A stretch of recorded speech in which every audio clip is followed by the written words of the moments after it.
रात का समय था।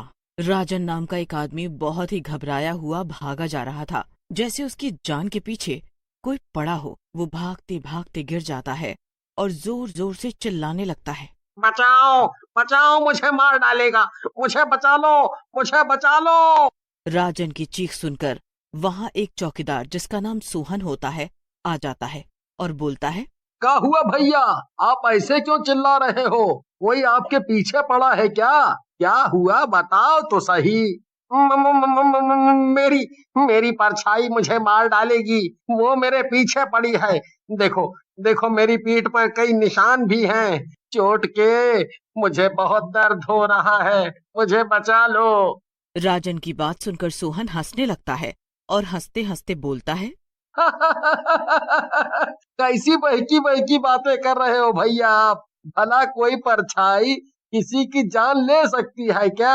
अरे वो तो हमारा ही हिस्सा होती है। लगता है आपने कोई बुरा सपना देख लिया है और डर गए हो। नहीं नहीं, मैं सही कह रहा हूँ। ये देखो, मेरी पीठ पर निशान। ऐसा कहकर राजन सोहन के आगे अपनी पीठ कर देता है, लेकिन उसकी पीठ पर कोई निशान नहीं होता। ये देख सोहन बोलता है। भैया, आपकी पीठ पर कोई निशान नहीं है। ऐसा करो, आप मेरे साथ चलो और वहां सो जाओ। सुबह आप अपने आप घर चले जाना। सोहन की बात सुनकर राजन सोहन के साथ चला जाता है। सोहन एक अपार्टमेंट के सामने जाकर खड़ा हो जाता है और राजन से बोलता है। भैया, एक काम करो, आप कमरा नंबर 303 में चले जाओ। वो खाली है और सो जाओ। हम बाहर ही चौकीदारी कर रहे हैं। ले, ले, ले, ले, लेकिन लेकिन अगर वो परछाई फिर से आ गई तो? नहीं नहीं, तुम भी मेरे साथ चलो। म, म, म, मैं अकेले नहीं जाऊंगा। तुम डरो मत भैया, मैं बाहर ही बैठा हूँ दरवाजे पर। अगर कोई आएगा भी तो गेट से ही आएगा। मैं उसे गेट पर ही पकड़ लूंगा। मैं हूं ना।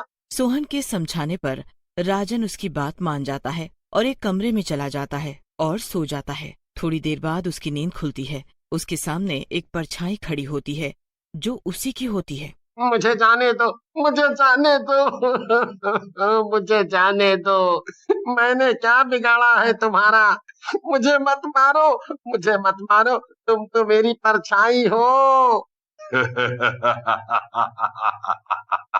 मैं तुम्हारी परछाई तो हूँ, लेकिन साथ ही तुम्हारी मौत भी हूँ। राजन जोर जोर से चिल्लाता है, लेकिन उसकी आवाज बाहर नहीं जाती और परछाई राजन के टुकड़े टुकड़े कर देती है और वहां से चली जाती है और सुबह भी हो जाती है। सोहन सोच में पड़ जाता है। लगता है राजन भैया सो गए हैं। चल कर देखूं क्या हालत है उनकी। बेचारे काफी परेशान थे।